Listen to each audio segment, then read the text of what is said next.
الحمد للہ وحدہ والصلاة والسلام على من لا نبی بعدہ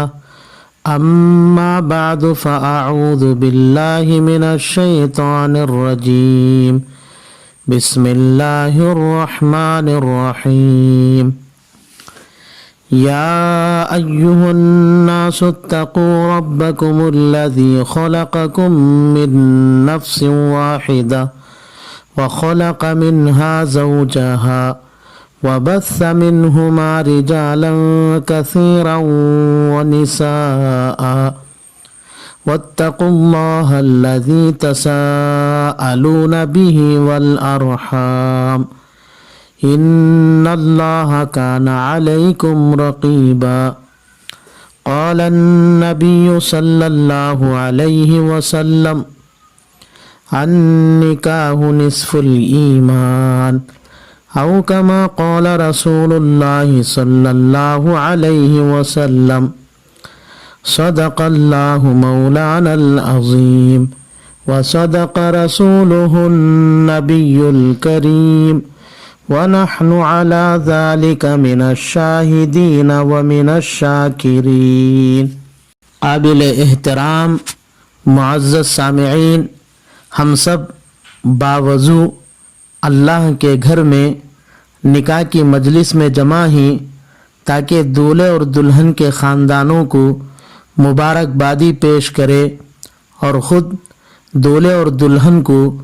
مبارکبادی کے ساتھ ساتھ دونوں کی ازدواجی زندگی خوشگوار گزرنے اور نیک اور صالح اولاد کی دعا دے سکے۔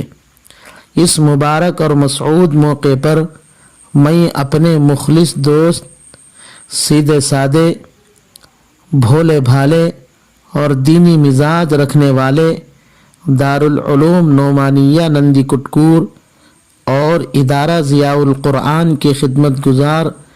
جناب محبوب بادشاہ صاحب کو دلی مبارکبادی پیش کرتا ہوں، کیونکہ انہوں نے اپنی اکلوتی بیٹی دختر نیک اختر نور چشم عین کا عقد مسعود ایک دیندار بلکہ حافظ قرآن عزیزم معصوم ولی کے ساتھ رسول اللہ صلی اللہ علیہ وسلم کے فرمان وجعلوها فی المساجد، مسجدوں میں نکاح کیا کرو پر عمل کرتے ہوئے مسجد میں کرا رہے ہیں۔ نکاح رسول اللہ صلی اللہ علیہ وسلم کی سنت بلکہ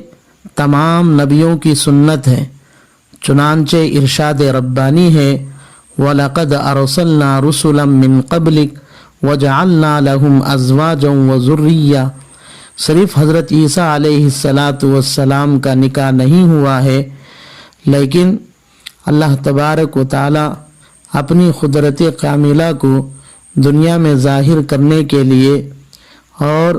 دیگر حکمتوں کے پیش نظر حضرت عیسیٰ علیہ السلام کو چوتھے آسمان پر اٹھا لیا ہے، لیکن وہ دنیا میں قیامت کے قریب دجال کا خاتمہ کرنے کے لیے تشریف لائیں گے تو اس وقت ان کا بھی نکاح ہو جائے گا۔ معزز سامعین، نکاح آدھا ایمان ہے، یعنی نماز، روزہ، زکوٰۃ وغیرہ تمام عبادتیں آدھا ایمان ہیں اور صرف نکاح آدھا ایمان ہے۔ چنانچہ مسند احمد میں روایت ہے رسول اللہ صلی اللہ علیہ وسلم نے ارشاد فرمایا النکاح نصف الایمان۔ ایک اور حدیث میں ہے فرمایا رسول خدا صلی اللہ علیہ وسلم نے اذا تزوج العبد فقد استکمل نصف الایمان۔ نکاح محبت اور الفت کا بہترین ذریعہ ہے، چنانچہ ایجاب قبول سے پہلے بیوی شوہر کے لیے اجنبی اور شوہر بیوی کے لیے بیگانہ، نہ بیوی شوہر کو جانتی ہے اور نہ شوہر بیوی کو پہچانتا ہے، بلکہ دونوں بالکل دو الگ الگ خاندان کے ہوتے ہیں،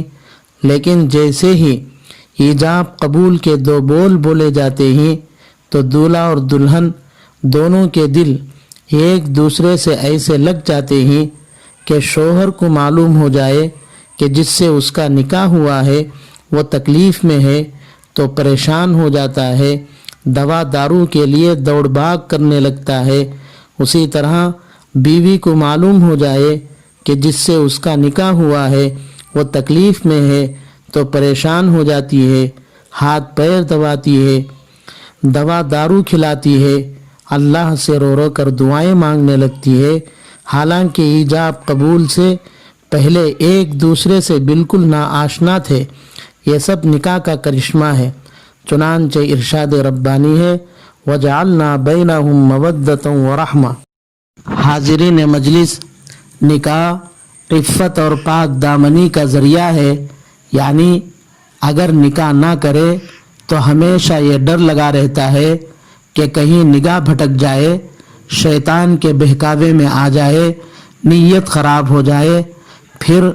عفت اور پاک دامنی داغدار ہو جائے تو قیامت کے دن خدا کو منہ دکھانے کے قابل نہیں رہے گا۔ لیکن اگر نکاح ہو جائے تو یہ ڈر اور خوف ختم ہو جاتا ہے۔ چنانچہ ارشاد نبوی ہے یا معشر الشباب فمن استطاع منکم الباء فلیتزوج، اے نوجوانوں کی جماعت، تم میں سے جو نکاح کی طاقت رکھتا ہے وہ نکاح کرے، فإنہ اغض للبصر، کیونکہ نکاح نگاہوں کو نیچے کرتا ہے، وأحسن للفرج، اور شرمگاہ کی حفاظت کرتا ہے۔ ایک دوسری روایت میں ہے رسول اللہ صلی اللہ علیہ وسلم نے ارشاد فرمایا من اراد ان یلقى اللہ طاہرا مطہرا فلیتزوج الحرائر، جو آدمی اللہ سے پاک دامن بن کر ملاقات کرنا چاہتا ہے تو اس کو چاہیے کہ وہ شریف عورتوں سے نکاح کرے۔ میرے دینی بھائیوں اور بزرگوں، نکاح مالداری کا بھی ذریعہ ہے۔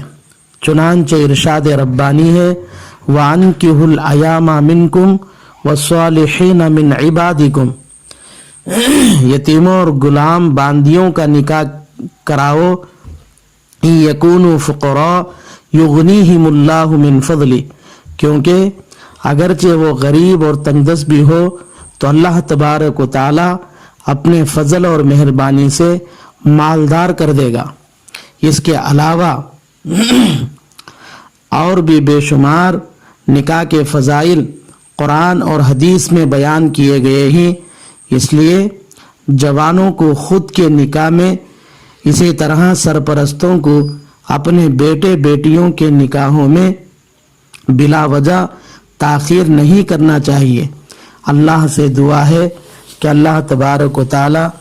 اس نکاح کو بے حد قبول فرمائے اور اس نکاح میں بے انتہا برکت عطا فرمائے۔ اس نکاح کو دونوں خاندانوں کے درمیان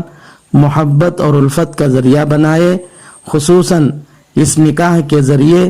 میاں بیوی کے درمیان ایسی محبت نصیب کرے جیسے حضرت آدم علیہ السلام اور ان کی اہلیہ حضرت حوا علیہ السلام کے درمیان محبت تھی۔ اسی طرح اس نکاح کے ذریعے میاں بیوی کے درمیان ایسی محبت پیدا کرے جیسے حضرت ابراہیم علیہ السلام اور ان کی بیوی حضرت ہاجرہ کے درمیان محبت تھی۔ حضرت ابراہیم علیہ السلام اور ان کی اہلیہ سارہ کے درمیان محبت تھی۔ اسی طرح اس نکاح کے ذریعے میاں بیوی کے درمیان ایسی محبت عطا کرے جیسے حضرت موسیٰ علیہ السلام اور ان کی بیوی حضرت صفورہ کے درمیان محبت تھی۔ اسی طرح اس نکاح کے ذریعے دولہا اور دلہن کے درمیان ایسی محبت اور الفت نصیب کرے جیسے محمد الرسول اللہ اور ان کی اہلیہ محترمہ حضرت ختیجہ اور ان کی پیاری بیوی حضرت عائشہ صدیقہ رضی اللہ تعالی عنہا کے درمیان تھی۔ اسی طرح اس نکاح کے ذریعے میاں بیوی کے درمیان ایسی محبت اور الفت نصیب کرے جو حضرت علی اور ان کی اہلیہ محترمہ حضرت فاطمۃ الزہرا رضی اللہ تعالی عنہا کے درمیان محبت تھی، اور اس نکاح سے ہونے والی اولاد کو نیک، دیندار، حافظ، عالم، مفتی اور دین کا داعی اور دین کا خدمت گزار اللہ بنائے، اور اس نکاح کو زمینی آسمانی بلاؤں سے حفاظت کرے،